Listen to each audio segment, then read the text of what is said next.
Alegerile din Găgăuzia Bașcanului sunt totuși importante pentru că este un exercițiu de probă înainte de alegeri locale, alegeri prezidențiale, alegeri parlamentare, adică noi intrăm într-o perioadă de 3 ani care va fi plină de campanii electorale. Evident, în Găgăuzia se încearcă unele probări, unele exerciții care vor fi implementate în continuare.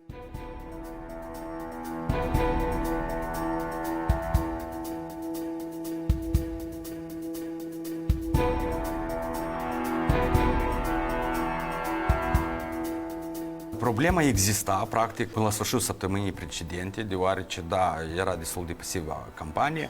Acum noi vedem că candidații au devenit mai activi, ceea ce mobilizează locuitorii Găgăuziei. De ce putem vorbi că va fi totuși peste 50% participare.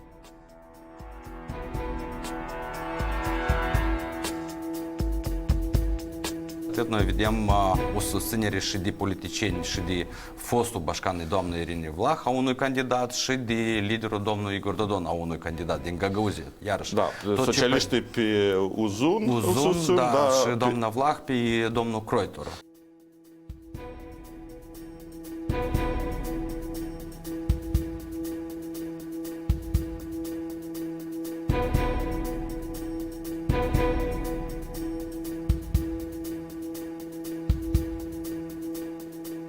Chiar masiv, pentru că noi vedem și că prioritățile s-au schimbat a găgăujilor, pentru că în prima ce vor găgăujii, la momentul dat, mai multe împuterniciri financiare, da, de a decide soarta autonomiei. Pe locul 2 vor și să decide singur strategia și mersul învățământului. Și deja aspectul geopolitic, iarăși Găgăuzia vede altfel situația și vor iarăși singur să decidă această direcție. Mai mult ca atât, iarăși majoritatea locuitorilor din Găgăuzia vor și o cotă aparte în Parlament.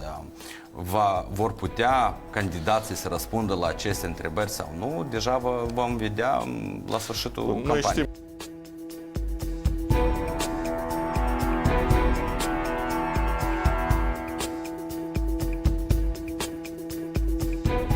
Practic, mai mult de jumătate, 54% de cetățeni locuitori din Găgăuzia încă nu s-au decis pentru cine vor vota, da, că este un rezultat destul de interesant și tot ce e probabil că vor decide în ultimele 2 zile.